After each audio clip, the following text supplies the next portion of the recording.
শীতের দিনে সকাল সকাল গরম ভাত কার না খেতে ভালো লাগে, আর সেই খাবারটি যদি হয় মজাদার সুস্বাদু তাহলে তো কোনো কথাই নেই।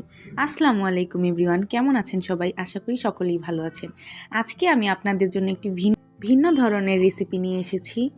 তো আজকে আমার এই রেসিপিটি হচ্ছে মটরশুঁটি দিয়ে ভাত রান্না, আর সাথে যদি থাকে আলু ভর্তা তাহলে তো প্রত্যেকের সকালটা আরও সুন্দর করে কাটবে। তো আর কথা না বাড়িয়ে চলুন দেখে নেওয়া যাক। এই রান্নাটি করার জন্য আমি প্রথমেই নিয়ে নিয়েছি মটরশুঁটি। 1 কেজি মটরশুঁটি নিয়েছি এবং মটরশুঁটিগুলি খুব টাটকা। আর নিয়ে নিয়েছি আধা কেজি চাল। যাদের বাসায় মানুষ বেশি তারা আরও বেশি নেবেন চাল। এবারে এই চাল ধুয়ে আমি একটি পাতিলায় নিয়ে নিচ্ছি, যেই পাতিলায় রান্না করব। আর হচ্ছে মটরশুঁটি ভালো করে ধুয়ে নিয়েছি। মটরশুঁটি দিয়ে আমি ভাত রান্না করব, এই জন্য একসাথেই মটরশুঁটি আর চাল দিয়ে দিয়েছি। ভাত রান্নার জন্য পরিমাণ মতো পানি দিয়ে আমি গ্যাস অন করে দিয়েছি আর ঢেকে দিচ্ছি। একদিকে চুলাতে ভাত রান্না হচ্ছে আর অন্যদিকে আমি আলু ভর্তার জন্য আর হচ্ছে ভাতের সাথে পেঁয়াজ মরিচ এগুলা দেওয়ার জন্য আমি আগে থেকেই এগুলা কেটে নিচ্ছি। এখানে আমি বেশি পরিমাণে পেঁয়াজ কুচি করে নিয়েছি। এখানে হচ্ছে 8-10টা পেঁয়াজ নিয়েছি, কারণ হচ্ছে ভাতে দেব আবার ভর্তায় দেব। এবারে আমি কিছু পেঁয়াজ আলাদা করে নিয়েছি এবং এর মধ্যে পরিমাণ মতো লবণ দিয়ে দিয়েছি আর দিয়ে দিয়েছি কাঁচামরিচ।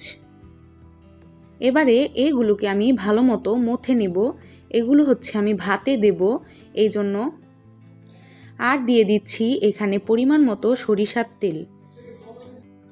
আগে থেকেই কোচানো ধনিয়া পাতা আমি দিয়ে দিচ্ছি এখানে। এই উপকরণগুলো ভালো মতো মেখে আমি এক সাইডে রেখে দেব এবং এরপরে আমি আলু ভর্তার জন্য আলু সিদ্ধ করে নিয়েছি। দেখতেই পাচ্ছেন আলু ছিলে নেওয়া হয়েছে। আলু ভর্তা করার জন্য যা যা লাগে আমি তা নিয়ে নিয়েছি। পেঁয়াজ, কাঁচামরিচ, ধনিয়া পাতা। সচরাচর যেভাবে আলু ভর্তা করা হয় আমিও সেভাবে আলু ভর্তা করে নিয়েছি। এর উপরে আমি একটু ধনিয়া পাতা ছড়িয়ে দিয়েছি। আর এরই মধ্যে দেখা যাচ্ছে ভাত ফুটে এসেছে, ভাত হয়েই গিয়েছে। তো এবার আমি মার গেলে নেব। দেখতেই পাচ্ছেন ভাত কত সুন্দর হয়েছে, ঝরঝরে হয়েছে, একটার গায়ে আরেকটা লেগে নেই। আর মটরশুঁটিরও কত সুন্দর একটা কালার এসেছে। এবারে এর মধ্যে আমি যেই আগে পেঁয়াজ মরিচ আর ধনিয়া পাতার সরিষার তেল দিয়ে মথে রেখেছিলাম সেগুলো এখানে দিয়ে দিচ্ছি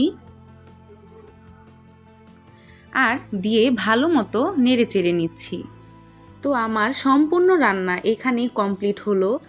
আমি এবার প্লেটে খাবারের জন্য নিয়ে নিচ্ছি।